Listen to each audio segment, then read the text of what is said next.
खबरों के साथ बुलेटिन की और सबसे पहले बात मौसम की। भोपाल से अपडेट मिल रहा है मौसम का, जहां अचानक से मौसम का मिजाज बदल चुका है।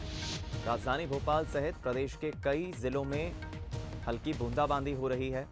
गरज चमक के साथ कई जिलों में हल्की बूंदाबांदी हो रही है। मध्य प्रदेश सहित मैदानी राज्यों में ठंड से थोड़ी राहत है लोगों को। पहले जो ठंड पड़ रही थी उस ठंड से थोड़ी राहत है लोगों को, लेकिन अचानक से मौसम का मिजाज बदला है और बूंदाबांदी शुरू हो गई है। हम रुक करेंगे वरिष्ठ मौसम वैज्ञानिक अजय शुक्ला जी का, हमारे साथ फोन लाइन पर जुड़ गए हैं। अजय जी, स्वागत है आपका, सुप्रभात, गुड मॉर्निंग। अजय जी, अचानक से मिजाज बदल चुका है मौसम का, हम देख रहे हैं भोपाल में बूंदाबांदी हो रही है, क्या कारण है इसका? ये तो पहले से संभावना थी।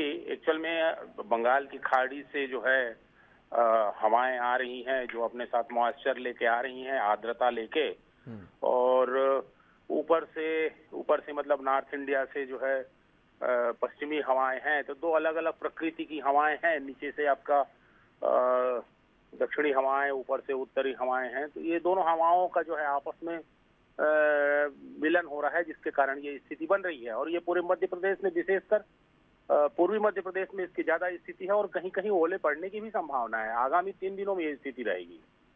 चलिए, शुक्रिया जानकारी पहुंचाने के लिए। अजय शुक्ला जी हमारे साथ जुड़े, मौसम वैज्ञानिक, और उनका कहना है कि आने वाले 2 से 3 दिनों में भी ऐसी स्थिति बनी रहेगी। प्रदेश के अलग अलग जिलों में मौसम का मिजाज इस तरह से रहेगा, लेकिन जो भीषण ठंड पड़ रही थी वो ठंड का हम कह सकते हैं कि ये अब आखिरी दौर है और अब संकेत मिल चुके हैं, क्योंकि आज बसंत पंचमी भी है और ये ठंड का एक आखिरी दौर हम इसे कह सकते हैं।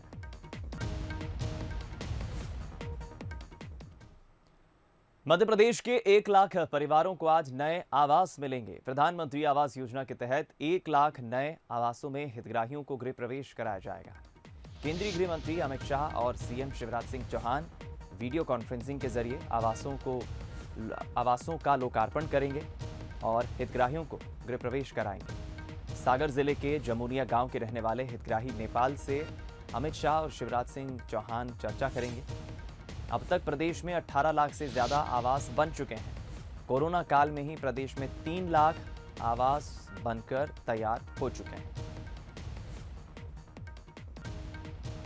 प्रधानमंत्री नरेंद्र मोदी का एक ड्रीम योजना रही है, क्योंकि सरकार की कोशिश यही है कि 2022 तक सभी का अपना पक्का मकान हो, और प्रधानमंत्री आवास योजना के तहत मध्य प्रदेश के हितग्राहियों को ये लाभ मिलने जा रहा है।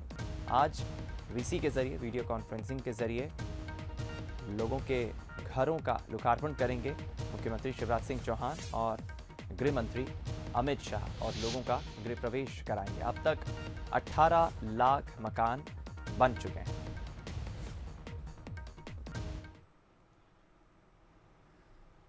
बाईस फरवरी से शुरू हो रहे बजट सत्र से पहले आज शिवराज कैबिनेट की अहम बैठक है। कैबिनेट बैठक में 2021-22 के बजट का अनुमान का मसौदा रखा जाएगा। साथ ही विधानसभा में होने वाले राज्यपाल के अभिभाषण को भी मंजूरी दी जाएगी। बैठक में मौजूदा वित्तीय वर्ष के प्रथम अनुपूरक अनुमान, वित्त विधेयक और राज्य पिछड़ा वर्ग आयोग संशोधन विधेयक पर चर्चा होगी। इसके साथ ही आत्मनिर्भर मध्य प्रदेश पर भी जोर दिया जाएगा।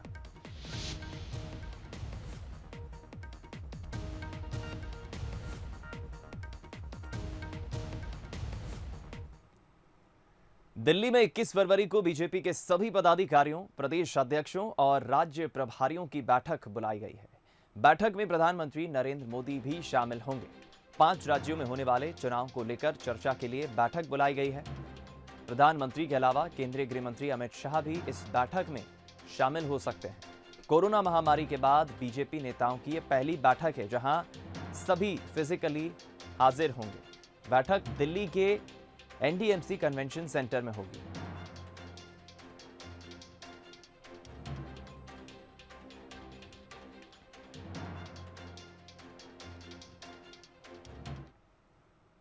मध्य प्रदेश विधानसभा का बजट सत्र 22 फरवरी से शुरू होगा, जो 26 मार्च तक चलेगा। सत्र में राज्य का बजट पेश होने के साथ ही अध्यक्ष और उपाध्यक्ष पद पर चुनाव भी होगा। बजट को लेकर सीएम शिवराज का कहना है कि ये शॉर्ट टर्म बजट नहीं होगा, बल्कि जनता की अपेक्षा और आकांक्षाओं को पूरा करने वाला बजट होगा। आत्मनिर्भर मध्य प्रदेश के संकल्प के साथ बजट को पेश करेंगे, जिसके लिए लगातार बैठक कर रहे हैं। आत्मनिर्भर मध्य प्रदेश के संकल्प के साथ हम बजट बना रहे हैं।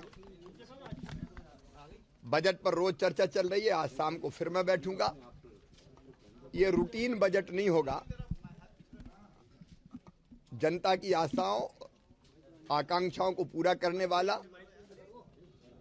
और केवल शॉर्ट टर्म नहीं, लॉन्ग टर्म में भी एक आत्मनिर्भर, विकसित और समृद्ध मध्य प्रदेश के निर्माण का बजट होगा।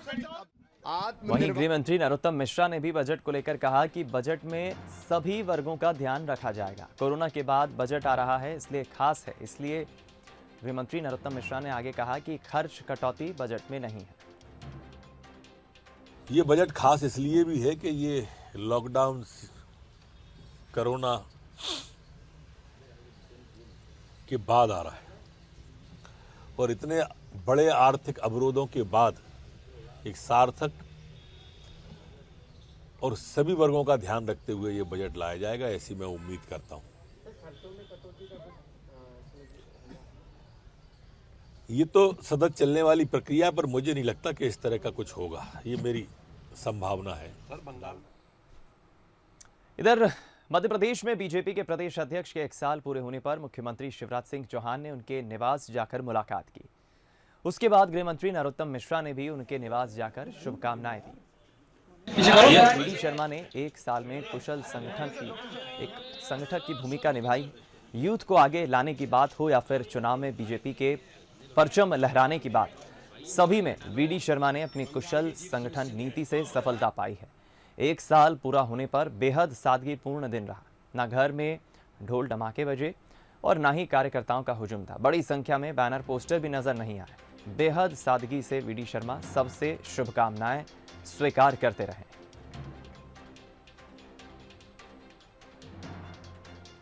आज भारतीय जनता पार्टी के प्रदेश के अध्यक्ष श्री विष्णुदत्त शर्मा जी ने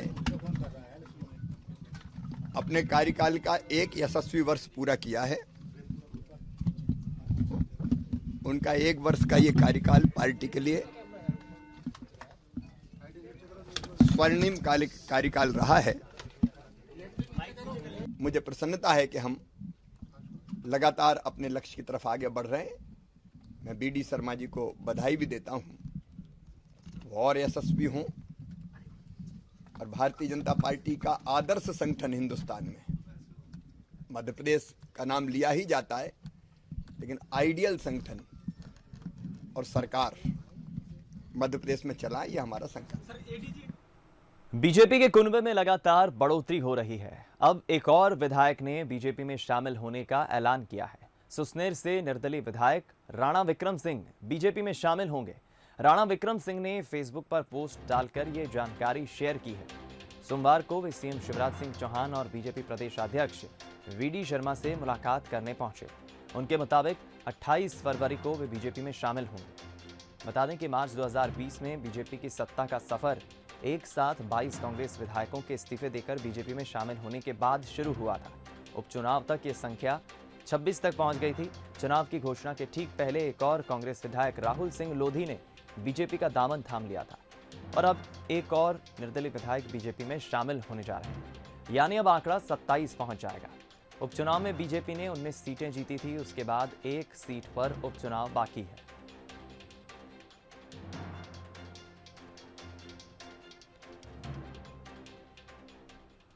देवास के केमिकल फैक्ट्री में भीषण आग लग गई। आग के साथ ही फैक्ट्री के अंदर जोरदार विस्फोट भी हुआ, जिससे आग और अधिक भड़क गई। देर रात तक फायर ब्रिगेड की 7 गाड़ियां आग पर काबू पाने की कोशिश में लगी रही। आग कैसे लगी, इसका खुलासा नहीं हो पाया है। ये देर रात की तस्वीरें हैं। देवास की केमिकल फैक्ट्री में भीषण जब आग लगी, ये उस वक्त की तस्वीरें हैं। काफ़ी नुकसान हुआ है इस आग में। केमिकल फैक्ट्री बताई जा रही है जहां आग लगी है, और कारण क्या रहा आग लगने का, ये स्पष्ट नहीं हो पाया है।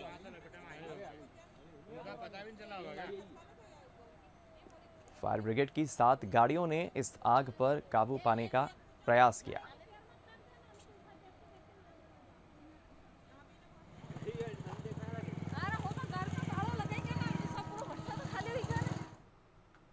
हम दुनिया की महाशक्ति बनने का सपना देखते हैं। हम अपनी तरक्की पर खूब इतराते हैं। हम अपने आप को सभ्य और प्रगतिशील समाज करते हैं। मगर ठहरिए, हम आपको जो दिखाने जा रहे हैं वो आपका सर शर्म से झुका देगा। वो आपको सोचने पर मजबूर कर देगा कि एक समाज के तौर पर आखिर हम खड़े कहाँ हैं। ये 2 तस्वीरें आप देख रहे हैं, 2 घटनाएं देखिए।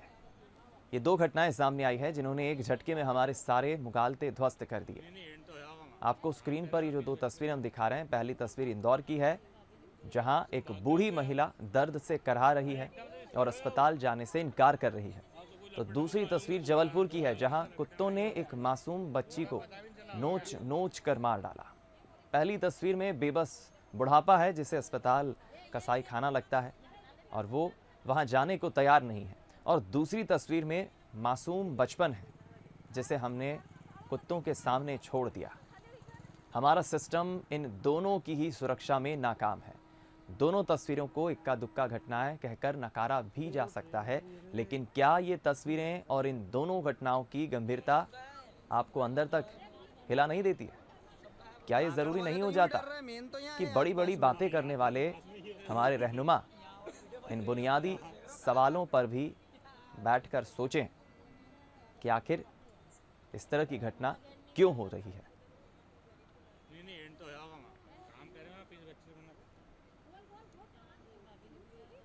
होंगे यार, अरे एकदम से विस्फोट हो जाओ। तो कोई लपेटे में तो आए होंगे, 2 साल लपेटे में आए होंगे।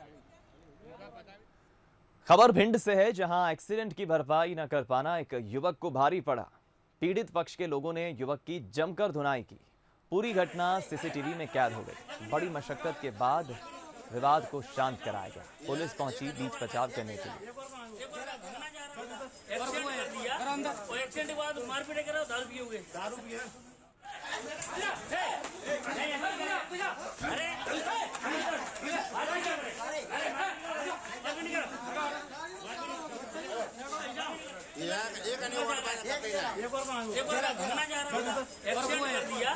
एक्सीडेंट के बाद मारपीट करा, दारू पियोगे? दारू पिए। दिल दहला देने वाली तस्वीरें मध्य प्रदेश के गुना की है जहां 5 महीने की गर्भवती महिला को पहले उसका पति बांसखेड़ी गांव से सांगई गांव के दूसरे युवक के पास छोड़ गया। बाद में उसके ससुर और जेठ ने उसका जुलूस निकाला। उसके कंधे पर गांव के एक लड़के को बैठाकर उसे 3 किलोमीटर तक उबड़ खाबड़ सड़क पर नंगे पैर घुमाया। रास्ते भर उसे लाठी डंडों से पीटते रहे, पत्थर भी मारे। पुलिस रिकॉर्ड में घटना 9 फरवरी की है, लेकिन सोमवार को इसका वीडियो वायरल हुआ। पुलिस ने भी मामले को गंभीरता से नहीं लिया। आरोपी ससुर, जेठ और देवर को केवल मारपीट का केस दर्ज कर थाने से ही जमानत पर रिहा कर दिया।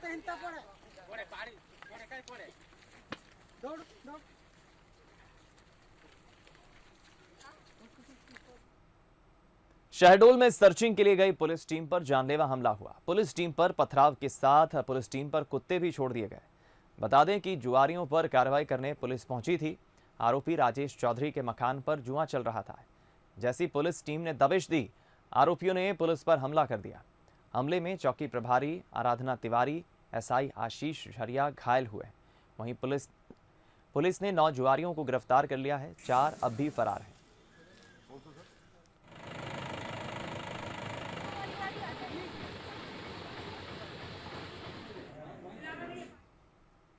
चंबल की धरती 5 साल पहले एक सकारात्मक मुहिम के चलते देश भर में चर्चा का विषय बनी थी। इस मुहिम के तहत 200 से अधिक गांव में शराबबंदी का कानून सामाजिक स्तर पर बनाया गया था, जिसकी शुरुआत की थी झोपड़ी में रहने वाले एक संत हरगिरी महाराज ने। गौर करने वाली बात यह है कि पिछले महीने मुरैना के जिस मानपुर पृथ्वी गांव में जहरीली शराब से 27 लोगों की जान गई, वो भी इस मुहिम में शामिल था। देखिए खास रिपोर्ट। चंबल क्षेत्र में अवैध और नकली शराब का कारोबार कोई नई बात नहीं है। तकरीबन 5 साल पहले इस सामाजिक बुराई से लड़ने का बीड़ा उठाया था चंबल किनारे झोपड़ी में रहने वाले संत हरगिरी महाराज ने। इस दौरान उन्होंने कई किलोमीटर की पदयात्रा करने के साथ ही सर्व समाज से शराबबंदी का आह्वान किया, जिसके बाद सामाजिक स्तर पर कई गांव में पंचायतें आयोजित कर शराबबंदी का फैसला सर्वसम्मति से लिया गया। मुहिम सफल रही, लेकिन वक्त के साथ कमजोर हुई मुहिम का माफिया ने एक बार फिर फायदा उठाया और एक बार फिर ग्रामीण इलाकों में अपने पैर पसार लिए। अब एक बार फिर संत ने अवैध शराब के इस कारोबार के खिलाफ चंबल अंचल के पीपल खेड़ा गांव से हुंकार भरी है। हम एक आंदोलन शुरू करने वाले हैं, बड़े कठोर शब्द से कह रहे हैं, राजनेता पार्टी स्तर पे हमारे पीछे नहीं लग रहे, हम बड़े भारी कर रहे आंदोलन करने वाले हैं। तो सरकार संगठित है नहीं, एकता बनाए गए और जा दारू के और जब विषय उखाड़ फेंको। युवाओं की माने तो वो संत हरगिरी महाराज के साथ इस अभियान में कदम से कदम मिलाकर चलने के लिए तैयार हैं। गाँव में महाराज की मुहिम का असर साफ साफ देखा जा सकता है। महाराज जी अभी विशेष तौर पर एक बहुत बड़ा अभियान चलाने वाले हैं अभी, और महाराज जी के साथ में मैं अपनी युवा टीम से भी बोलूँगा और मेरे समाज के युवा साथी हैं, मैं उनको भी बोलूँगा, अन्य समाज के युवा साथी हैं, उनके भी साथ चलकर हम महाराज जी के साथ अभियान में शामिल रहेंगे। महाराज जी ने लंबे समय से इस बात पर प्रयास किया है और जो शराबबंदी की जो कदम उठाया है उससे हमारे इन गांवों में, हमारी पंचायत में बिल्कुल पूरा असर है। बहुत जो दिन रात दारू बिना चैन नहीं लेते, वो लोग दारू का बिल्कुल इस्तीफा छोड़ चुके हैं। यकीनन ही शराब को सामाजिक बुराई के तौर पर देखा जाता है, जिसे लड़ने के लिए सामाजिक स्तर पर प्रयास करना बहुत जरूरी है। अब देखने वाली बात यह है कि पीपल खेड़ा गांव की महापंचायत से शुरू हुई ये मुहिम क्या चंबल की धरती पर 5 साल पुराना इतिहास दोहरा पाएगी। मुरैना से बंसल न्यूज के लिए उमेश पाराशर की रिपोर्ट। धाकड़ फिल्म की शूटिंग के लिए अभिनेत्री कंगना रनौत सतपुड़ा टाइगर रिजर्व के जंगल में सफारी करने के लिए पहुंची। इस दौरान उन्हें बाघ भी नजर आया, जिसके फोटो कंगना ने अपने कैमरे में कैद किए। रिजर्व में सफारी के दौरान के अनुभव और रोमांच को कंगना ने इंटरनेट मीडिया पर साझा किया है। कंगना ने लिखा है, बाघ के साथ कुछ भव्य जानवरों को देखा, शानदार झीलों और खूबसूरत नज़ारों ने मेरी सांसें ले ली। नमस्कार, मैं सतपुड़ा टाइगर रिजर्व में हूँ और मैं अपनी टीम के साथ यहाँ आई हूँ। हम लोग धाकड़ फिल्म की शूटिंग कर रहे हैं मध्य प्रदेश में।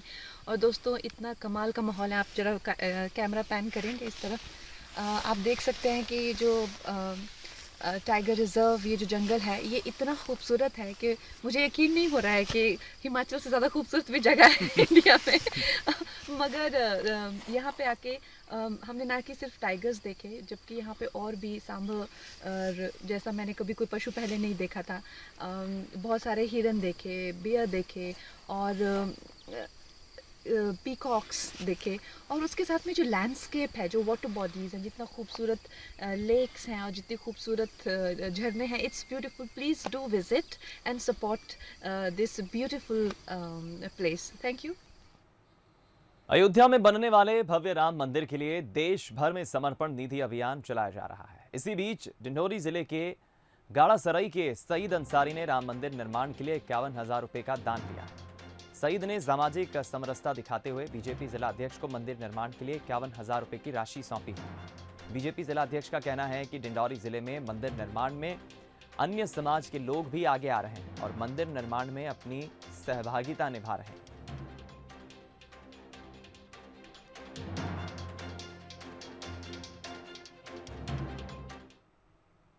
मध्य प्रदेश, छत्तीसगढ़ सहित पूरे देश में आज बसंत पंचमी उत्साह के साथ मनाई जा रही है। कई जगहों पर धार्मिक और सामाजिक कार्यक्रमों का आयोजन किया जा रहा है, तो मंदिरों में विशेष पूजा अर्चना की जा रही है। जगह जगह मां सरस्वती की झांकी भी सजाई गई है। माघ शुक्ल पंचमी को पूरे दिन शुभ मुहूर्त रहेगा। गृह प्रवेश, नवीन प्रतिष्ठान की शुरुआत और सोने चांदी के आभूषण खरीदना आज के दिन शुभ माना जाता है। राजधानी भोपाल में 13 स्थानों पर मां सरस्वती की झांकियां सजाई गई।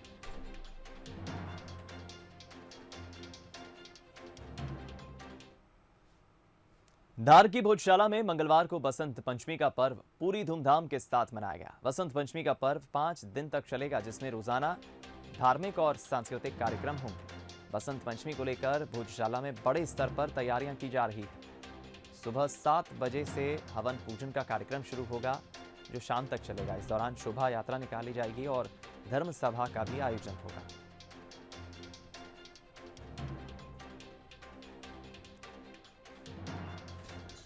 सोलह तारीख मंगलवार से माँ सरस्वती वाग्देवी की कार्यक्रम जो प्रति वर्षानुसार इस वर्ष भी मनाया जाएगा धूमधाम से।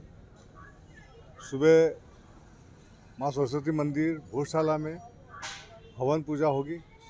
सूर्य उदय के साथ हवन में अग्नि प्रज्वलित की जाएगी। 11 जोड़े बैठेंगे साथ। मंगलवार है, सत्याग्रह भी होगा, जो प्रति मंगलवार जो होता है 9 से 10, 9:30। हमारी पूरी टीम ने इस जगह पर एक निरीक्षण किया और मुख्य तौर पे पर्याप्त व्यवस्थाएं यहाँ पर की गई हैं। समान तौर पर ऐसे जगहों पर सुरक्षा के लिए जो न्यूनतम जो व्यवस्थाएं अपेक्षित हैं, वो सारी व्यवस्थाएं यहाँ पर हैं। चाहे बल की उपलब्धता हो, चाहे सीसीटीवी कैमरे हो, चाहे बहुत सारे अलग अलग जगहों पे जो हमारी प्रशिक्षित टीम है उसकी उपलब्धता हो, सभी चीज़ें उपलब्ध हैं। इन जगहों पे सभी लोग काफ़ी संजीदगी के साथ और अच्छी व्यावसायिक दक्षता के साथ काम करेंगे। यूं तो आपने शिक्षकों के कई रूप देखे होंगे, लेकिन क्या ऐसे शिक्षक भी देखे हैं जो अपनी जीवन भर की जमा पूंजी अपने छात्रों के भविष्य और उनके हित के लिए हंसते हंसते खर्च कर दें? आप भी देखिए टीचर का ये ममता भरा रूप। भोपाल के बावड़िया कला के सरकारी स्कूल की गिनती अब बेहद खास स्कूलों में होने लगी है और ये काम किया है इसी स्कूल की शिक्षक द्रौपदी चौकसे ने।